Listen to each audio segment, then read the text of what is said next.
नमस्कार मंडळी, आज बनवूया आपण मस्त मठाच्या डाळीची आमटी. आमटीसाठी आपल्याला शेंगदाणे, खोबरं आणि लसूण घ्यायचं आहे. यातला काही लसूण आपण फोडणीसाठी वापरणार आहोत, काही बारीक वाटणामध्ये टाकणार आहोत.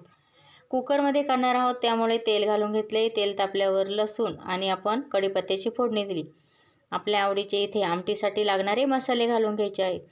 छान मस्त परतून घ्यायचं आहे. यानंतर आपण जे वाटण बनवून ठेवलं होतं ते यामध्ये घालून घेणार आहोत. वाटण पण आपल्याला 2-4 मिनिटांसाठी छान मस्त पाणी आटेपर्यंत आणि तेल सुटेपर्यंत व्यवस्थित शिजून घ्यायचं आहे. याच्यात आपण कोथिंबीर घालून घेणार आहोत. पुन्हा एकदा हे छान मस्त परतून घ्यायचं आहे. आवडीप्रमाणे मीठ घालायचं आहे. छान हे सर्व व्यवस्थित परतलं की आपण याच्यामध्ये पाणी घालून घेणार आहोत अशा पद्धतीने. आणि ही जी मठाची डाळ होती ती स्वच्छ धुवून यामध्ये घालून घ्यायची आहे. कुकरच्या 1-2 किंवा 3 शिट्ट्या द्यायच्या आहे आपल्याला. मस्तपैकी आपली एकदम चमचमीत झणझणीत मठाची